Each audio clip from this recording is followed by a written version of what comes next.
কই গো, কোথায় গেলে? আমাকে এক গ্লাস জল দাও।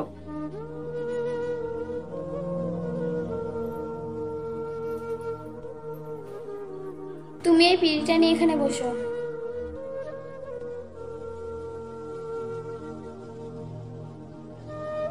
কই গো, এক গ্লাস জল দাও। তুমি বসো, আমি জল নিয়ে আসছি। এই নাও জল।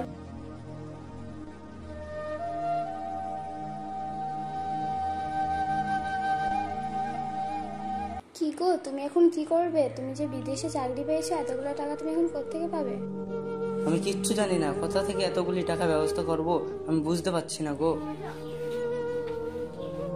বাবা বাবা, কিসের টাকা বাবা? কোথায় যাবে?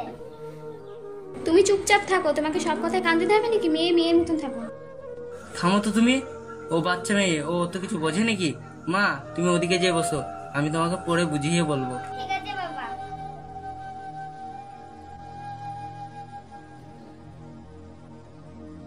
সবকিছুই তো হলো। আমি কি ভাবছি জানো, আমার একটা ছোটবেলাকার বন্ধু আছে স্বামী, আমি তার কাছেই যাব। তার কাছে গেলে কিছু একটা ব্যবস্থা হবেই হবে, আমি তার কাছেই যাবো গো। ঠিক আছে, তাই যে এখন চলো হাত মুখ ধুয়ে খেয়ে নেবে। ঠিক আছে, তুমি ভাত বাড়ো, আমি আসছি।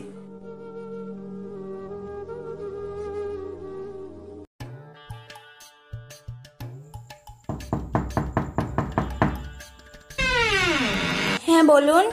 বাড়িতে কি শামীম ভাই আছে? হ্যাঁ আছে, দাঁড়ান ডাকছি। শামীম, শামীম, একটু এদিকে এসে তো, কেউ একজন তোমার খোঁজ করছে। আরে হাসিবুল তো এখানে, আয় আয় আয়, এখানটায় বস। বস ভাই বস, এখানে বস।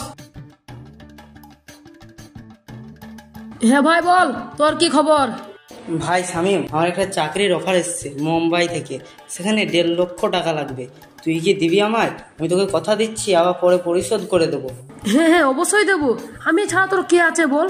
তুই একটু বস, আমি আনছি। এই শোনো। কি হয়েছে বলো? তুমি কি পাগল হয়ে গেছো? এক কথায় এতগুলো টাকা দিয়ে দেবে? ও আমার ছোট্টবেলাকার বন্ধু, ওর বিপদের সময় আমি পাশে থাকবো না তা কে পাশে থাকবে বলো?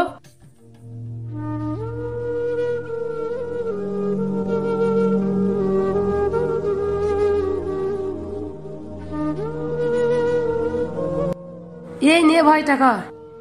থ্যাংক ইউ ভাই শামীম, তুই আজকে আমার খুব বড় উপকার করলি। তোকে আমি কথা দিচ্ছি, তোর সব টাকা আমি পরিশোধ করে দেবো। তুই কি পাগল হয়ে গেলি? এক বন্ধুর বিপদের সময় আর এক বন্ধু তার পাশে থাকবে না, সেটা কখনো হয়? তুই পারলে টাকা দিস, নাহলে না দিস। ঠিক আছে ভাই, তাহলে আমি আসছি। ভাই তাহলে আবার আসিস। ঠিক আছে ভাই। এটা তুমি কি বললে? যে সে আসবে আর তোমার কাছে টাকা চাইবে আর তুমি টাকা দিয়ে দেবে? তোমাকে আমি বলেছি না, ও আমার ছোট্টবেলাকার বন্ধু, ও যেসে নয়। একদিন তুমি ভিখারি হয়ে পথে বসবে, সেদিন আমিও দেখবো তোমার কোন বন্ধু এসে পাশে দাঁড়ায়।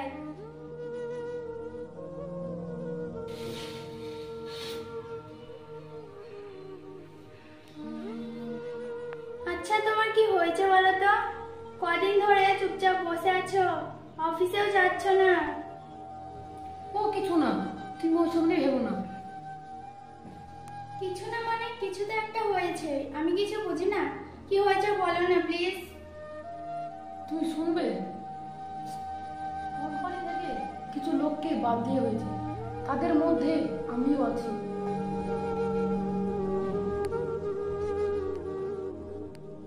তার মানে তোমার আর চাকরি নেই? কই, তুমি তো আমাকে আগে বলনি। তুমি টেনশন করবে বলে তাই তোমাকে আমি কিছু বলিনি। হায় আল্লাহ, এখন আমাদের কি হবে, কিভাবে চলবে? তুমি টেনশন করো না, সংসারটা আমি ঠিক চালিয়ে নেব। আমার এই বাইরে সবাইকে বন্ধক দিয়েছি, একটা চাকরি পেলে বাইরে আমি ছাড়িয়ে নেব। হায় আল্লাহ, এবার কি হবে? তুমি এই বাড়িটাও বন্ধক রেখেছো। তোমাকে আমি বললাম তোমার বন্ধুকে অতগুলি টাকা ধার দিও না, তুমি তো শুনলে না। এখন কই তোমার সেই বন্ধু? হাসিবুল ঠিক আসবে, হয়তো কোনো কাজে ব্যস্ত আছে, কিংবা আমাদের এই কথাটা শোনেনি, শুনলেও ঠিক আসবে, ওকে আমি চিনি। শামীম, ভাই শামীম। আরে হাসিবুল তুই? আরে বস বস, স্যার বস, স্যার বস।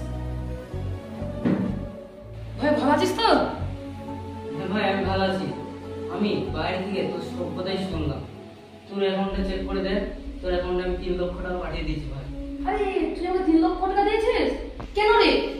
আমার সাথে তো 1.5 লক্ষ টাকা নিয়েছিস।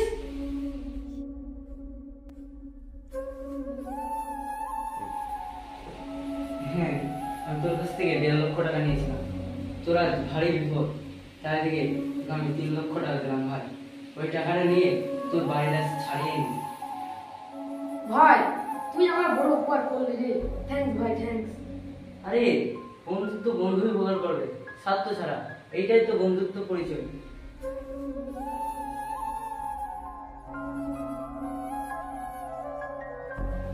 ভাই আপনি আমাকে ক্ষমা করে দিন, আমি আপনার বিষয়ে অনেক খারাপ খারাপ কথা বলেছি। ঠিক আছে, তুমি তো আমার বড় বোনের মতো। তোমার জায়গায় একটা অন্য কেউ থাকলে সেও একই কথা বলতো।